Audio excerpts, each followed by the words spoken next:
Hello friends, आपका स्वागत है स्टडी विद लोकेश साड़ा यूट्यूब चैनल पर। और आज हम बात करने वाले हैं एक महत्वपूर्ण टॉपिक पर। एक ऐसे स्थल के रेफरेंस में हम बात करें जो जिसने भारतीय इतिहास की दिशा को एक नया रूप प्रदान किया। और यहाँ पर हम बात करेंगे कि इस स्थल की खोज को लेकर एक बड़ा एक इंसिडेंट या को इंसिडेंट कह सकते हैं कि उस एक विद्वान व्यक्ति जिसकी ट्रेन छूट जाती है और ट्रेन छूटने के बाद वो वहाँ पर अपनी दोबारा उस ट्रेन का वेट करता है। उस समय तक उस विद्वान व्यक्ति के दिमाग में या फिर उनकी जो मनोवृत्ति थी वो पुरातात्विक यानी कि ऐतिहासिक जो पुरातात्विक स्थल है उसको उसके प्रति एक लगन हुआ करती थी। और उस व्यक्ति की उस ट्रेन का छूटना कहीं न कहीं एक ऐसे स्थल की खोज की तरफ ले जाता है जिसने भारतीय इतिहास की दशा और दिशा को परिवर्तित कर दिया। आज हम उसी स्थल के रेफरेंस में बात करेंगे जिसका नाम भीमबेटका। भीमबेटका गुफा एक तरीके से अगर इसका हम शाब्दिक अर्थ निकालें तो भीमबेटका एक पौराणिक जो ग्रंथ है महाभारत में एक जो पात्र आते हैं भीम के से संबंधित माना जाता है। और भीमबेटका का जो शाब्दिक अर्थ निकलता है भीम की बैठक यानी कि भीम के बैठने का स्थान। हम आज इस भीमबेटका के उस स्थल पर बात करेंगे या उस टॉपिक्स पर बात करेंगे जो हमारे एग्जाम के पॉइंट ऑफ व्यू के रेफरेंस में बड़ा महत्वपूर्ण माना जाता है और इतिहास के रेफरेंस में भी बड़ा महत्वपूर्ण माना जाता है। भीमबेटका के अंतर्गत हम बात करेंगे इसकी भौगोलिक स्थिति पर, इसके खोज और उत्खनन पर, इसके इतिहास पर और इनकी उन महत्वपूर्ण विशेषताओं पर जो कि भारतीय प्रागैतिहासिक इतिहास में एक बड़ा रोल अदा करती हैं। भीमबेटका की भौगोलिक स्थिति या उससे पहले अगर हम इस भीमबेटका के रेफरेंस में थोड़ी सी बात करें तो इसकी खोज होने के बाद 1990 को जो एमपी गवर्नमेंट ने इसे राष्ट्रीय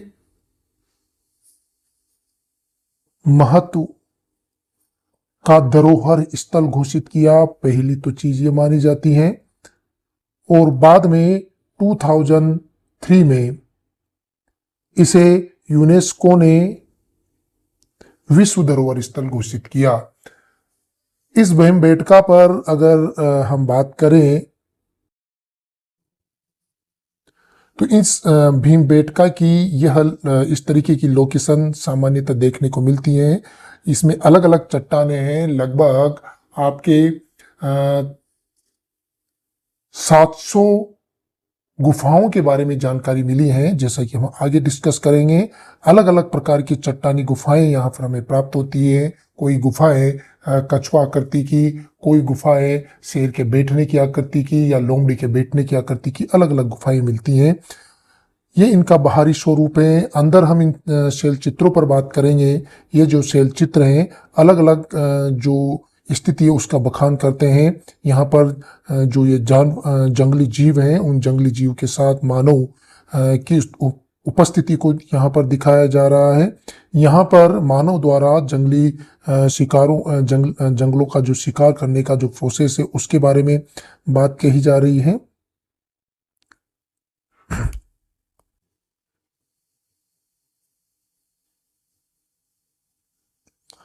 आगे ये विशिष्ट जानवर जो है रेखा चित्रीय इसका अंकन किया गया है। इसी तरीके से एक चित्र मिलता है जिसमें घोड़े के पर सवार होकर मानव को दिखाया जा रहा है जो हथियार के साथ यहाँ पर उपस्थित हैं। अब हम पहले इन विशेषताओं पर बात करें उससे पहले इसकी भौगोलिक स्थिति पर हम बात कर लेते हैं।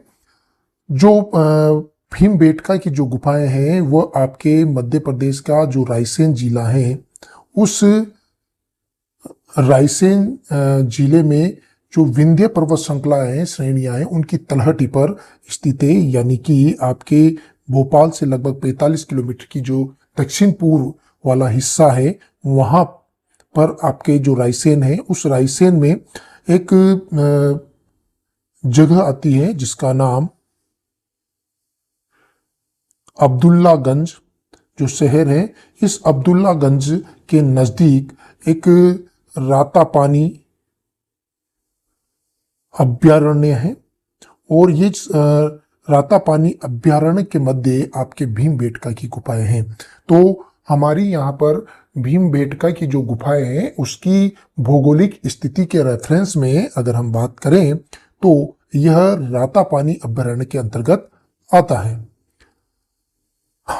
आगे जब हम इसके खोज और उत्खनन पर बात करते हैं तो मैंने अभी आपसे शुरुआत में जिस चीज का जिक्र किया था कि एक ऐसा विद्वान व्यक्ति जिनकी ट्रेन छूट जाती है, वो अपने रेलवे स्टेशन पर कुछ समय के लिए बैठते हैं, वहां पर उन्हें जानकारी मिलती है कि यहाँ पर कुछ ऐसी गुफाएं हैं जिसमें अजीबोगरीब चित्र चित्रित किए गए हैं, और वह विद्वान व्यक्ति उन गुफाओं की तरफ चले जाते हैं और वहीं से आपका जो अस्तित्व में आता है भीमबेटका एक गुफा, और उन्हें एक विशेष ऐतिहासिक स्थान प्राप्त होता है। और जो वो विद्वान व्यक्ति थे वह विष्णु श्रीधर वाकणकर, विष्णु श्रीधर जो वाकणकर हैं यानी कि वीएस वाकणकर हैं, इनके द्वारा 1957 में इस भीमबेटका जो स्थल है इसकी खोज की गई थी।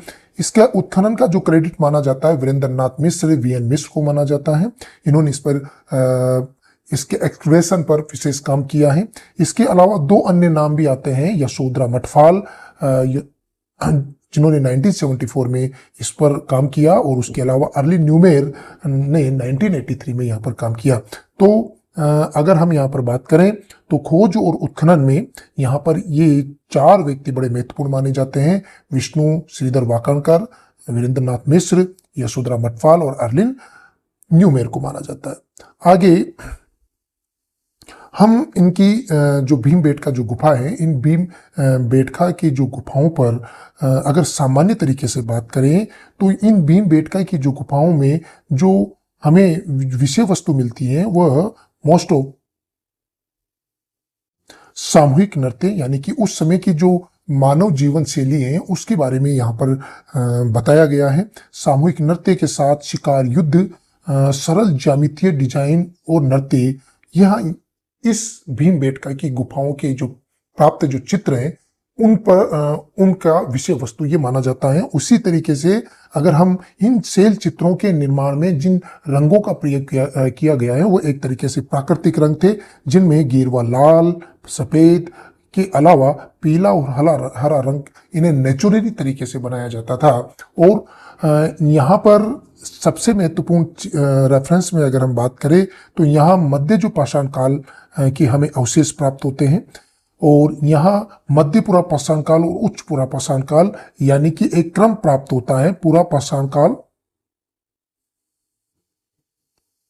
पाषाण काल से मध्य पाषाण काल तक का जो एक सांस्कृतिक अनुक्रम हमें प्राप्त होता है वह भीमबेटका के इन शैल चित्रों से प्राप्त होता है। हम इन शैल चित्रों की इन चित्रों का अंकन करेंगे, किस तरीके से ये शैल चित्र पूरा पाषाण काल से संबंधित है या मध्य पाषाण काल से संबंधित है, उसके रेफरेंस में इस स्थल में अब तक लगभग 700 शिलाश्रय प्राप्त हो चुके हैं, जिनमें से केवल 200 शिलाश्रयों का उत्खनन हुआ है, और इन 200 शिलाश्रयों में से भी केवल 12 जो शिलाश्रय हैं या गुफाएं वहीं पर यात्रियों को घूमने की स्वतंत्रता दी गई है। ये इसकी विशेषताओं में और आगे अगर हम बात करें तो इन गुफाओं में जो चित्र हैं, इन गुफाओं के चित्र के द्वारा, इन चित्रों से हमारे पूर्वजों की जो जीवन शैली और दैनिक गतिविधियां हैं वो प्रदर्शित होती हैं।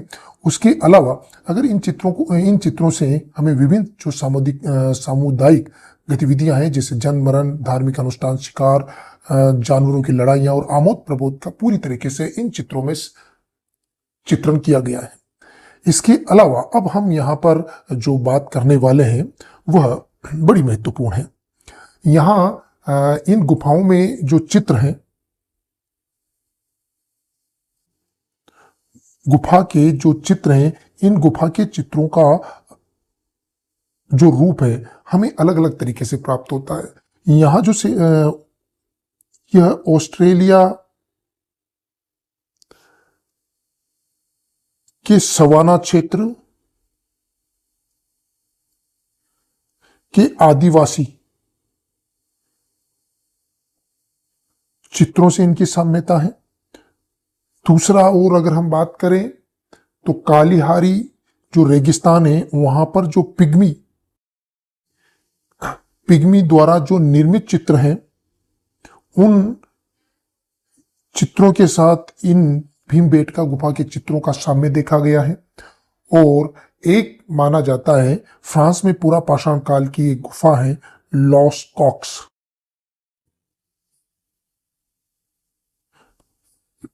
और इस लॉक्स कॉक्स गुफा के जो सेल चित्र हैं, इन सेल चित्रों के साथ भीमबेटका की गुफाओं को एक तरीके से उनका आप रूप देख सकते हो, या फिर कहें कि उनके साथ आप इनकी तुलना कर सकते हो या समानता मान सकते हो। अब आगे हम बात करें कि इन सेल चित्रों से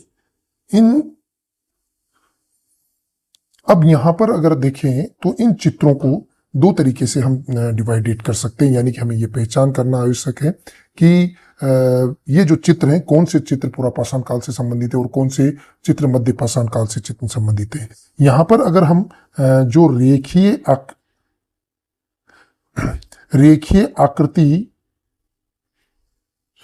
आकृतियों के जो चित्र होते हैं उन्हें आप सामान्यतः पूरा पाषाण काल से इसका संबंध जोड़ सकते हो मोस्ट ऑफ। और अगर जो चित्र हैं वह छोटे और सटीक और अधिक नाजुक, छोटे सटीक और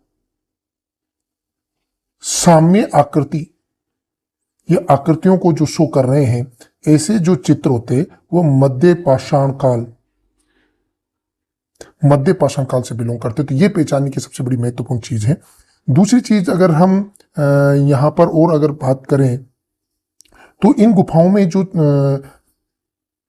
चित्र जो हमें जानकारी मिलती है, इनमें जिन स्थल से हमें सांस्कृतिक प्रभाव मिलता है उस स्थल को जनरली यहाँ पर थर्ड F23 नाम दिया गया है। और यहाँ से हमें 8 सांस्कृतिक स्तरों के बारे में जानकारी प्राप्त होती है। जैसा कि अगर हम बात करें तो इसके जो प्रथम स्तर है वो प्रथम स्तर मध्य पाषाण काल के बारे में जानकारी देता है, यानी कि यहाँ से हमें मध्य पाषाण काल से संबंधित स्थल के बारे में जानकारी मिलती है। दूसरे स्थल की अगर हम बात करें तो यहाँ पर उच्च पुरा पाषाण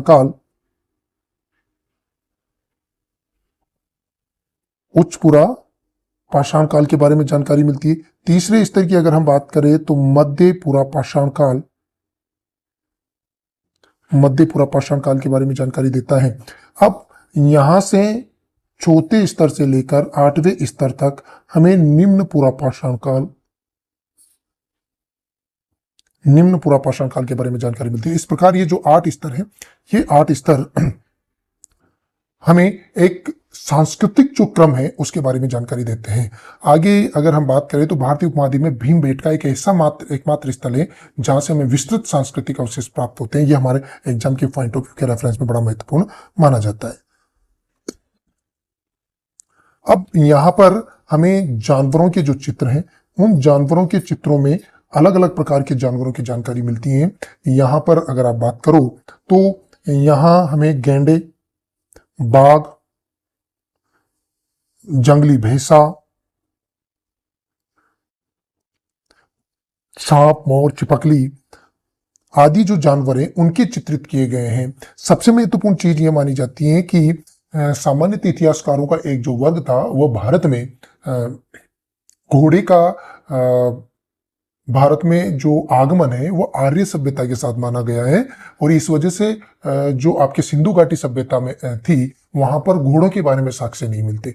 लेकिन अगर हम यहाँ पर उससे पहले यानी कि सिंधु घाटी सभ्यता से पहले की अगर बात करें तो भीमबेटका में घुड़सवार जो व्यक्ति हैं उनके बारे में जानकारी मिलती है, जिससे ये प्रमाणित होता है कि भारत में जो घोड़ा पशु था वह प्राचीन काल में यानी कि पाषाण काल में भी यहाँ पर उसका प्रचलन था। अगर हम भीमबेटका के रेफरेंस में बात करें, यहाँ और आगे हम बात करेंगे कुछ चित्रों के रेफरेंस में।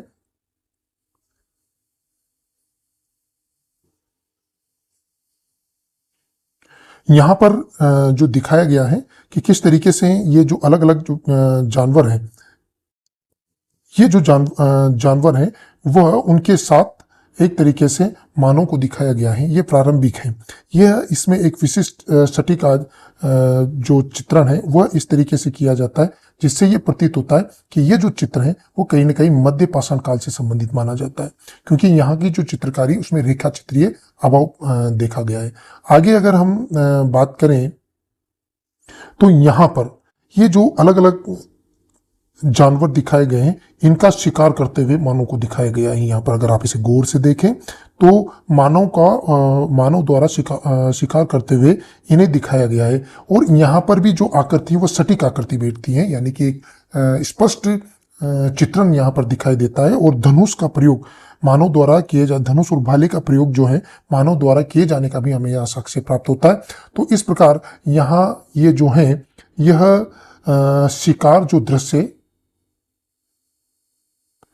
शिकार दृश्य को ये प्रदर्शित कर रहा है। आगे ये विशिष्ट जानवर को यहाँ पर प्रदर्शन है।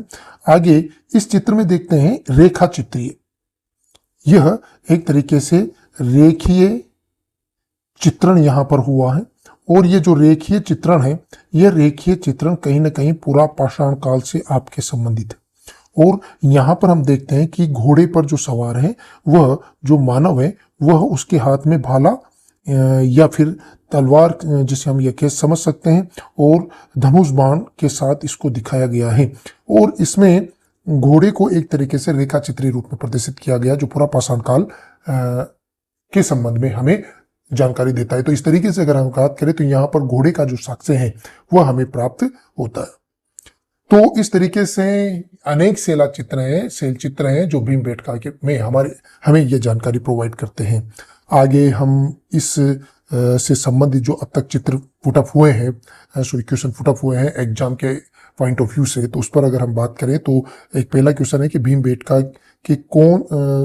भीमबेटका से कौन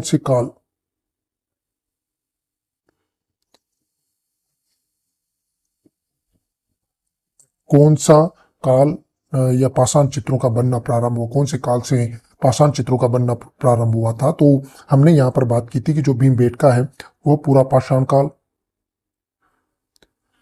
से लेकर मध्य पाषाण काल तक के बारे में जानकारी देता है। लेकिन स्पष्ट जो चित्र है वैसे तो अगर बात की जाए तो मध्य पाषाण काल से मिलना शुरू हुआ था, लेकिन पूरा पाषाण काल में हमें यहाँ के रेखीय चित्र हमें प्राप्त होने लग गए थे। इसलिए मध्य पूरा पाषाण काल इस क्वेश्चन में हमारे लिए सटीक आंसर होता है।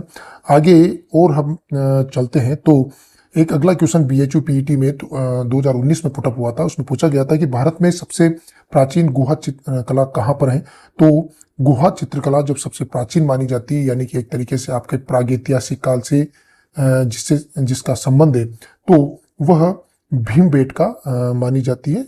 और अगर हमसे पूछा जाए कि भारत की प्रथम गुहा चित्र या शैल चित्र, अगर भारत का प्रथम